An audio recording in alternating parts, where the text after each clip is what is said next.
কোরআনে বারবার উল্লেখ করা হয়েছে এমন বিশেষ একজনের জন্য নিবেদিত, আর তিনি হলেন মরিয়ম সালামুন আলাইহা। আমি তার জীবনের কিছু বিষয় নিয়ে আলোকপাত করতে চাই যা আল্লাহ আজ্জা ওয়া জাল্লা কোরআনে তুলে ধরেছেন। আজকের এই আলোচনাটি এই সপ্তাহে একজনের প্রশ্ন দ্বারা অনুপ্রাণিত। একজন আমার কাছে এসে বলল, বাল্যকাল থেকে আল্লাহ আজ্জা ওয়া জাল্লার সাথে তার গভীর সম্পর্ক ছিল। খুব অল্প বয়স থেকে সে আল্লাহর নিকট দোয়া করত, এমনকি কিশোরী বয়সেও তাহাজ্জুদ পড়ত, এমনকি কিশোরী বয়সেও যখনই সে আল্লাহর নিকট কিছু চাইতো আল্লাহ তাকে তা দিত। এই ব্যক্তির আসলে খুব কঠিন এক জীবন ছিল। অল্প বয়সে বাবাকে হারান, কোনো ভাই নেই এবং খুবই একাকিত্বের জীবন কাটিয়েছেন এবং সিদ্ধান্ত নিয়েছেন সত্যিকার অর্থে আল্লাহর উপর তাওয়াক্কুল করে থাকবেন। যখন সে এভাবে বড় হতে শুরু করলো, সে দেখতে লাগলো যখনই সে আল্লাহর কাছে কিছু চাইতো আল্লাহ অলৌকিকভাবে তার সকল প্রার্থনার জবাব দিত। যখনই সে আল্লাহর কাছে কিছু চাইতো আল্লাহ কখনো তার দোয়ার জবাব না দিয়ে থাকেননি। এভাবে সে আল্লাহর উপর নির্ভরতা এবং নৈকট্য বাড়িয়ে তোলে। যখনই তার কিছু দরকার হতো সে 2 রাকাত নামাজ পড়ে আল্লাহর কাছে তা চাইতো। তো তার আসলে এই আল্লাহর সাথে খুব সুন্দর একটা কানেকশন ছিল। তাহলে এখানে প্রশ্ন কোথায়? প্রশ্ন আসে এই ব্যাপারটা থেকে যে সম্প্রতি তার জীবনে সে অপ্রত্যাশিত কিছু কঠিন সমস্যার মুখোমুখি হয়। তাই সে আল্লাহর প্রতি ইবাদতের পরিমাণ আরও বাড়িয়ে দেওয়ার সিদ্ধান্ত নিল, দোয়ার পরিমাণও বাড়িয়ে দিল, কারণ তার সমস্যা বৃদ্ধি পেয়েছে। সে ভাবলো সমস্যা যেহেতু বেড়েছে তাই আল্লাহর কাছে সমাধানের জন্য দোয়ার পরিমাণও বাড়াতে হবে। তাই সে এমনটা করলো। সে এত বেশি নামাজ পড়লো, এত বেশি পরিমাণে রোজা রাখলো যে জীবনে কখনো এত রোজা রাখেনি। আল্লাহর কাছে কাকুতি মিনতি করতো, কান্নাকাটি করতো, যেভাবে সে পূর্বে কখনো করেনি। কিন্তু সমস্যা আরো খারাপ হতে থাকলো, পরিস্থিতির কোনো উন্নতি হচ্ছে না। তখন সে মনে মনে ভাবতে লাগলো, মনে হয় আল্লাহ আমার উপর খুশি নয়, কারণ আগে আমি দোয়া করতাম আর সব দোয়ার উত্তর পেতাম। আমার আগে তো এই সমস্যা ছিল না। যখনই আমার কিছু দরকার হতো আল্লাহর দিকে ফিরতাম আর আল্লাহ আমার সমস্যার সমাধান করে দিতেন। কিন্তু এখন আমি দোয়ার পর দোয়া করেই যাচ্ছি, আল্লাহর কাছে ভিক্ষা চেয়েই যাচ্ছি, আমার সমস্যার কোনো সমাধান হচ্ছে না, শুধু আরো খারাপ হচ্ছে। এর কারণ কি হতে পারে? তার মাথায় এই ধারণা ঘুরতে থাকলো, নিশ্চয়ই আমি ভুল কিছু করেছি। আল্লাহ আর আমার দোয়ার জবাব দিচ্ছেন না, কারণ কোনো কারণে আমি অযোগ্য হয়ে পড়েছি। আল্লাহর ভালো মানুষের তালিকায় আমি আর নেই। আমি এই খুতবা দেওয়ার সিদ্ধান্ত নিয়েছি কারণ সমাজে এই ধরনের চিন্তা খুবই কমন, যা একজন মানুষের মাথা নষ্ট করে দিতে পারে। আমরা দোয়া করি আর আমরা আশা করতে থাকি আল্লাহ আজ্জা ওয়া জাল্লা আমাদের একটা উত্তর দিবেন, আল্লাহ আমাদের সমস্যা সমাধান করে দিবেন। মূলত 2 ধরনের দোয়া আছে আমাদের অধিকাংশের জন্য। আমি এমন দোয়া সম্পর্কে কথা বলছি যা আমরা নিজেদের জন্য করি। এক প্রকার দোয়া হলো আমরা আমাদের বর্তমান সমস্যা সমাধানের জন্য দোয়া করি। আমাদের সমস্যা আছে, কিছু পরিস্থিতিতে আটকা পড়ে গেছি, আমরা চাই আল্লাহ আমাদের আরো খারাপ কোনো সমস্যায় পড়ে যাওয়া থেকে রক্ষা করুন, আমাদের ভালো যা আছে তা যেন তিনি রক্ষা করেন ইত্যাদি। আর অবশ্যই আমরা আমাদের ভবিষ্যতের জন্য দোয়া করি, আমরা নিজেদের জন্য দোয়া করি, সন্তানদের জন্য দোয়া করি, এখন সবকিছু ভালো আছে, ইয়া আল্লাহ এভাবেই যেন থাকে। এই ধরনের দোয়াগুলো আমরা নিজেদের জন্য করে থাকি। যে বিষয়টির উপর আজ গুরুত্ব আরোপ করতে চাই, আগের একটি খুতবা এটা নিয়ে আমি কথা বলেছিলাম, কিন্তু আজকের খুতবাটি কিছুটা ব্যতিক্রম। এই জন্যই আমি মরিয়ম সালামুন আলাইহাকে বাছাই করেছি। শুরুতে সবাইকে একটা ব্যাপার স্মরণ করিয়ে দিতে চাই, আপনার দোয়ার উত্তর তাৎক্ষণিকভাবে পাওয়া যাক বা না যাক, এর সাথে আল্লাহ আপনার উপর সন্তুষ্ট আছেন কিনা তার কোনো সম্পর্ক নেই। এর কোনো সম্পর্ক নেই তার সাথে, এই দুইটার মাঝে কোনো সংযোগ নেই। আর যদি কোনো সংযোগ থাকতো তাও আপনি জানতেন না। কারণটা কি? আপনারা জানেন, আমরা সবাই জানি নূহ আলাইহিস সালামের কথা, যিনি খুবই স্নেহময়ী পিতা ছিলেন। তিনি দাওয়াত দিয়েছেন 950 বছর যাবত। কল্পনা করতে পারেন? আপনাদের কি মনে হয় তিনি তার সন্তানের জন্য দোয়া করেছেন? তিনি তার স্ত্রীর জন্য দোয়া করেছেন? নাকি তাদের ব্যাপারে কোনো পরোয়া করেননি? যিনি তার জাতির জন্য এতটা যত্নশীল হতে পারেন, তারা তাকে থুতু নিক্ষেপ করেছে, অপমান করেছে, তারপরেও তিনি আবারও তাদের কাছে গিয়েছেন। এভাবে 950 বছর যাবত। আপনাদের কি মনে হয় তিনি নিজের ছেলেকে উপেক্ষা করেছেন, নিজের স্ত্রীর কথা ভুলে গেছেন? তিনি তাদের জন্য বছরের পর বছর দোয়া করে গেছেন, তারা নিজেদেরকে পরিবর্তন করেনি। ব্যাপারটা কি এমন নয়? তিনি কি নিজেকে এভাবে দোষ দিয়েছেন যে মনে হয় আমার দাওয়াতটা ঠিকমতো হয়নি, তো আমার আর দোয়ার প্রতি কোনো গুরুত্ব দিচ্ছেন না? আলোচনাটা এভাবে শুরু করার কারণ হলো ওই মানুষগুলো আমাদের চেয়ে অনেক উত্তম ছিলেন, তাদেরও একই রকম সমস্যা ছিল। এখানে এমন অনেক পিতামাতা আছেন যারা সন্তানদের জন্য প্রতিনিয়ত দোয়া করে যান, কিন্তু তারা দেখেন সন্তানরা ধর্ম ছেড়ে চলে যাচ্ছে, তারা অন্ধকার পথে হারিয়ে যাচ্ছে, আর তারা এটা নিয়ন্ত্রণ করতে পারছে না। নিয়মিত দোয়া করে যাচ্ছেন কিন্তু দোয়ার কোনো উত্তর দেখা যাচ্ছে না, ফলে তারা হতাশ হয়ে পড়ছেন। আমি কি ভুল কিছু করেছি? আল্লাহ কেন উত্তর দিচ্ছেন না? আরে আপনি তো একা এমন পরিস্থিতিতে পড়েননি। আমাদের রাসূল সাল্লাল্লাহু আলাইহি সাল্লাম প্রচুর দোয়া করেছেন। আপনার কি মনে হয় না যে তিনি তার চাচার জন্য দোয়া করেছেন, তার পরিবারের জন্য দোয়া করেছেন? আপনার কি মনে হয় না তিনি আবু লাহাবের কথা বিবেচনায় নেননি? যদি তিনি দোয়া করে থাকেন, তার সকল আবেগপ্রবণ দোয়া সত্ত্বেও আল্লাহ আজ্জা ওয়া জাল্লা তাকে বলছেন, ইন্নাকা লা তাহদি মান আহবাবত। আমাদের মাঝে এমন অনেকেই আছেন, এমন অনেক সন্তানেরা আছেন যারা আশা করেন তাদের পিতামাতা বা বড়রা যদি আরেকটু ভালোভাবে আল্লাহর পথে চলতো, এমন বহু তরুণ তরুণীর সাথে আমার কথা হয়েছে যাদের পিতামাতা ভয়ঙ্কর রকমের পরিষ্কার হারাম ব্যবসা জড়িত। সন্তানেরা, তাদের ছেলেমেয়েরা তাদের বলছে, প্লিজ এই ব্যবসা থেকে বের হয়ে আসেন, আমি আপনাদের উপর নির্ভরশীল, আর আমি তো এই মুহূর্তে আমার পরিবারের জন্য আয় করার অবস্থানে নেই, কিন্তু আপনারা যা করছেন তা ভুল। তখন সন্তানদের বলা হয়, তোমরা পিতামাতাকে অসম্মান করছো, তোমাদের তো পিতামাতার সাথে তর্ক করা উচিত নয়। এই ক্ষেত্রে ব্যাপারটা সম্পূর্ণ উল্টো, যে সন্তানেরা পিতামাতার হেদায়েতের জন্য দোয়া করছেন, কিন্তু পরিস্থিতির কোনো উন্নতি হচ্ছে না।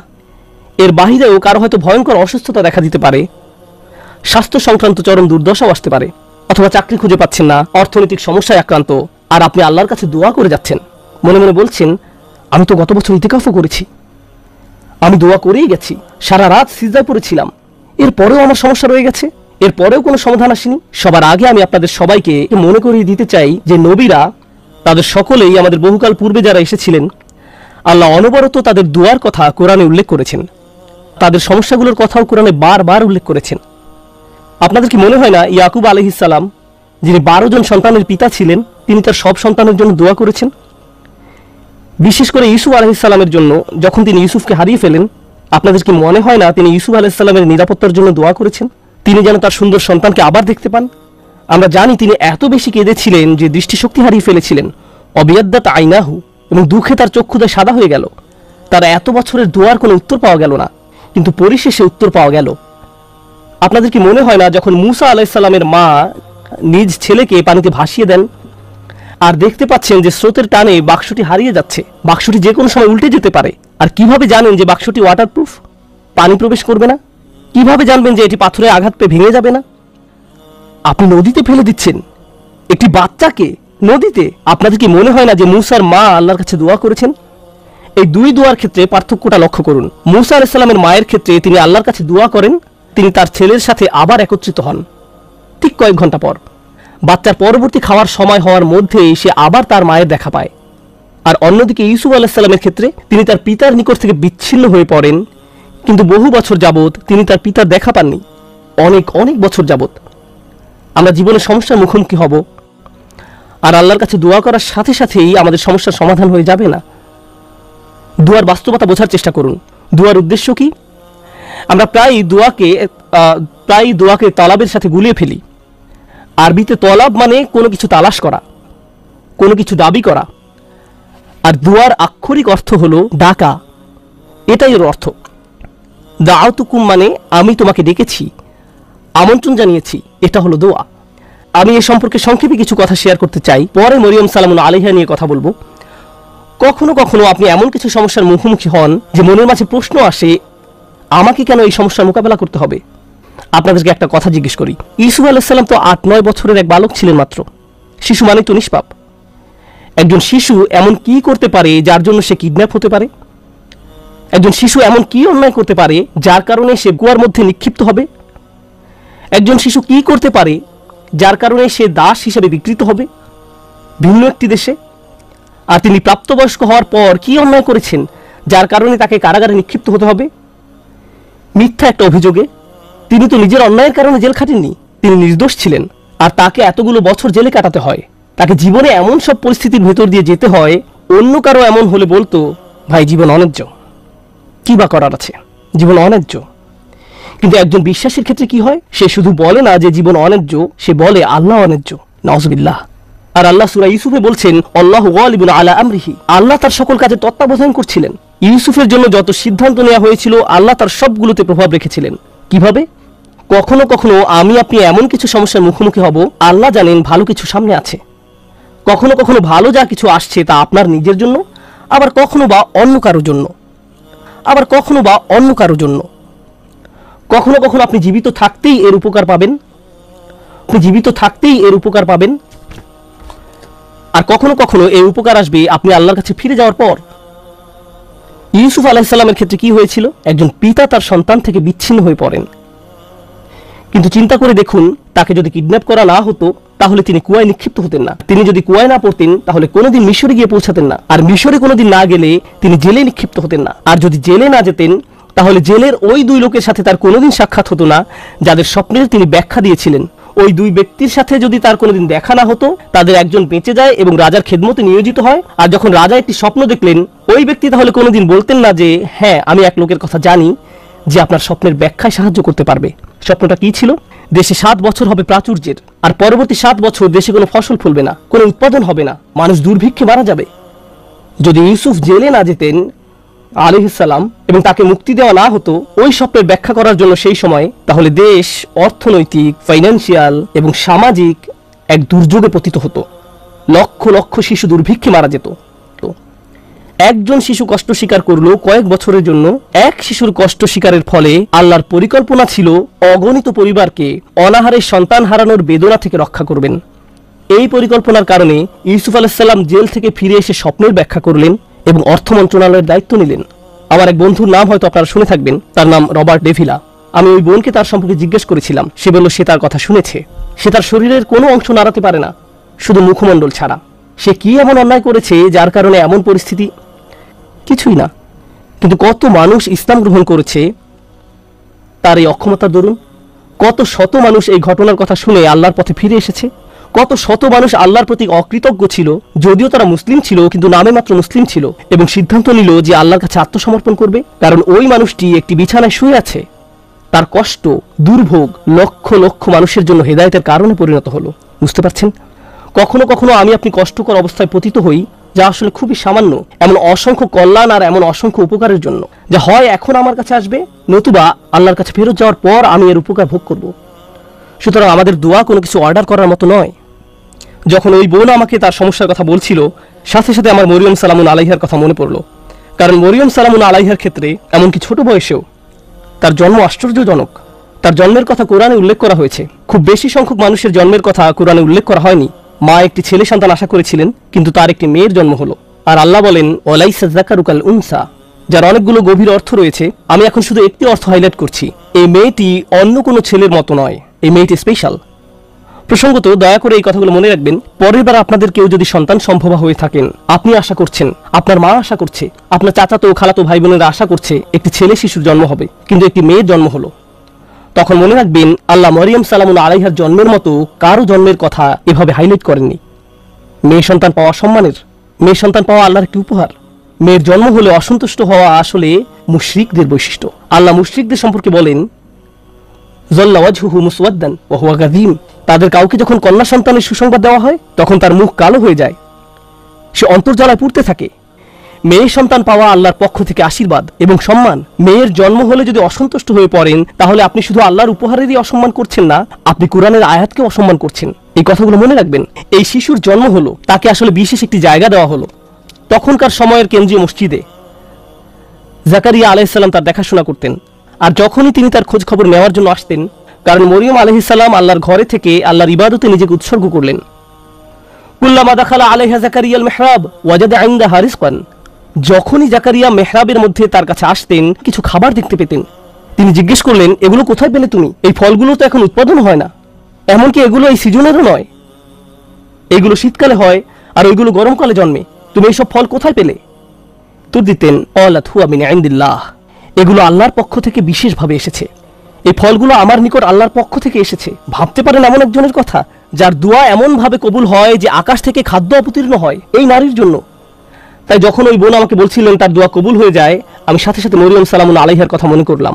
কি অলৌকিকভাবে আল্লাহ তার ব্যাপারে হস্তক্ষেপ করতেন, এমনকি খাদ্যের মতো বিষয়েও, যা আমরা নিজেরা উঠে গিয়ে নিয়ে আসতে পারি, তাকে এমনকি সেজন্য উঠতে হয়নি। খুব স্পেশাল এক কিশোরী, খুব স্পেশাল এক নারী।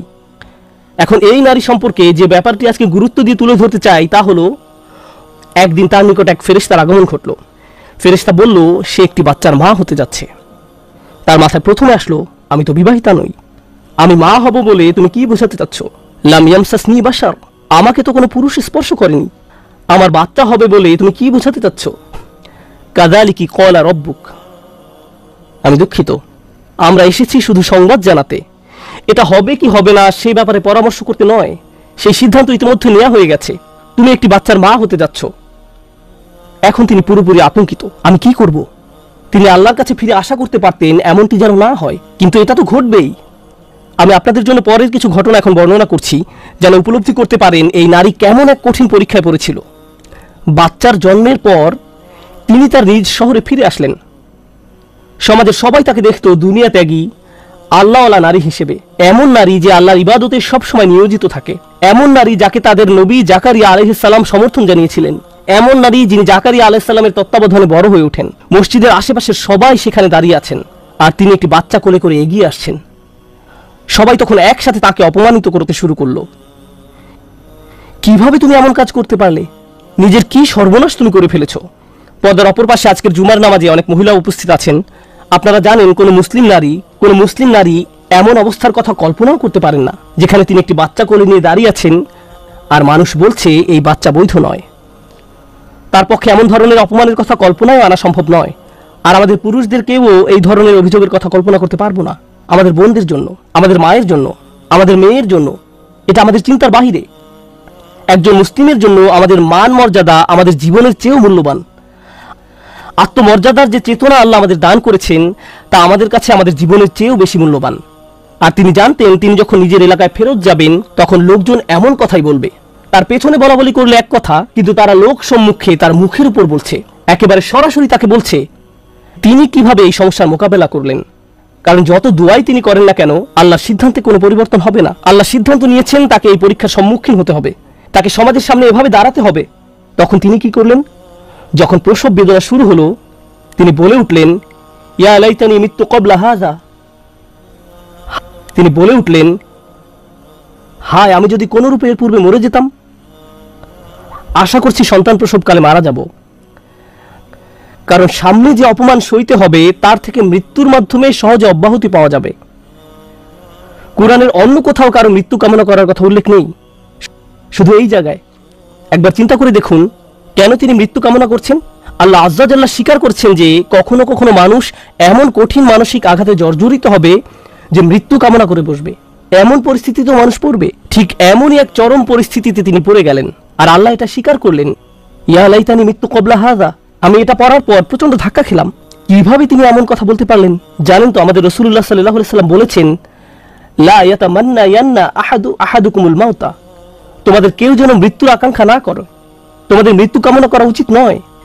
কেউ কখনো সহজে মৃত্যু কামনা করে না, কিন্তু তিনি এখানে মৃত্যু কামনা করছেন কেন? এটা অত্যন্ত কঠিন এক পরিস্থিতি, মারাত্মক এক অবস্থা। তো তিনি যে অপমানের সম্মুখীন হতে যাচ্ছেন তা মৃত্যুর চেয়েও খারাপ। তাই তিনি বললেন, ইয়া লাইতানি মিত্তু ক্বাবলা হাযা। এই কথা কোরআনে উল্লেখ করার কারণ আছে। দুনিয়ার এই জীবনে মানুষ অপমানজনক পরিস্থিতিতে পড়বে, থেকে মুক্তির কোনো উপায় চোখে পড়বে না।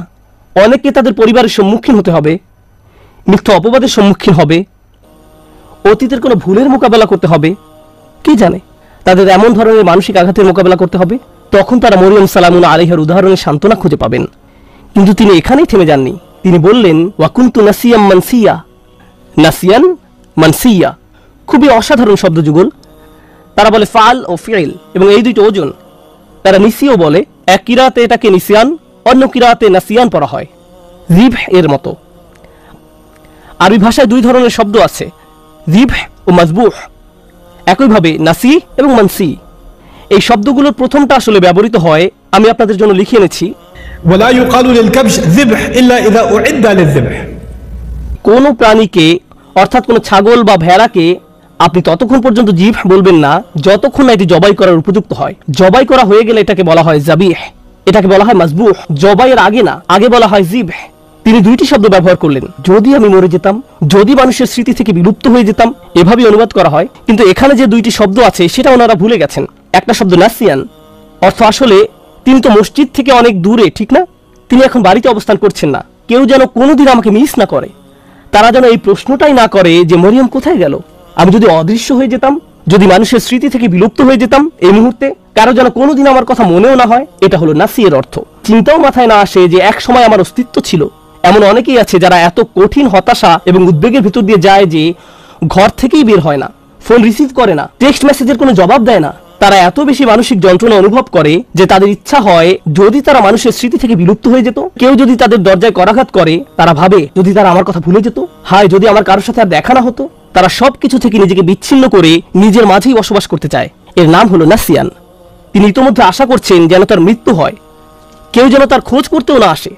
পরবর্তীতে অনেক বছর পার হয়ে গেলে কেউ যদি না জানে তার কি হয়েছে, মানসিয়ান, ভবিষ্যতেও তার কোনো উল্লেখ কোথাও যেন না থাকে। আমি আশা করছি কেউ যেন এই মুহূর্তে আমার কথা মনে না করে এবং আমি ভবিষ্যতেও যেন সবার স্মৃতি থেকে সম্পূর্ণ অদৃশ্য হয়ে যাই। আমি এই মহান নারীর পরীক্ষার উপর গুরুত্ব আরোপ করতে চেয়েছি, কারণ ইনি এমন একজন নারী যার দোয়া সাথে সাথেই কবুল হয়ে যেত। তাকে এমনকি খাদ্যও চাইতে হয়নি, তার জন্য ফল ফলাদি এসে উপস্থিত হতো। আর আল্লাহ তাকে এমন পরিস্থিতিতে ফেললেন, আল্লাহ তাকে এমন পরীক্ষায় ফেললেন, এই জন্য না যে আল্লাহ তাকে ঘৃণা করেন, এই জন্য না যে আল্লাহ তার কথা ভুলে গেছেন, এই জন্য না যে আল্লাহ তাকে অপমানিত করতে চান। শেষে দেখা যায় যে এই সমস্ত কিছুর মাধ্যমে আল্লাহ আসলে তাকে সম্মানিত করলেন। আল্লাহ তাকে সম্মানিত করতে চান। কোন অপমানের ভয় তিনি করছিলেন? তার অপমানের ভয় ছিল মানুষ বলবে তুমি বিয়ে ছাড়াই এই সন্তানের মা হয়েছ, তোমার এটা হারাম ছেলে। মানুষ এটাই বলবে। আর জানেন তো বাচ্চার নাম কি ছিল? তার নাম ছিল ঈসা। কোরআনে কোন নবীর নামের সাথে তার পিতা বা মাতার নাম উল্লেখ করা হয়নি। শুধু ঈসা আলাইহিস সালাম, ঈসা ইবনে মারইয়াম বারবার উল্লেখ করা হয়েছে। ঈসা মরিয়মের ছেলে, ঈসা মরিয়মের ছেলে। কোরআনে কোথাও কি আছে মুহাম্মদ আব্দুল্লাহর ছেলে? কোথাও কি পান ইয়াকুব ইসহাকের ছেলে, ইসহাক ইব্রাহিমের ছেলে, ইউসুফ ইয়াকুবের ছেলে? পেয়েছেন কখনো? না।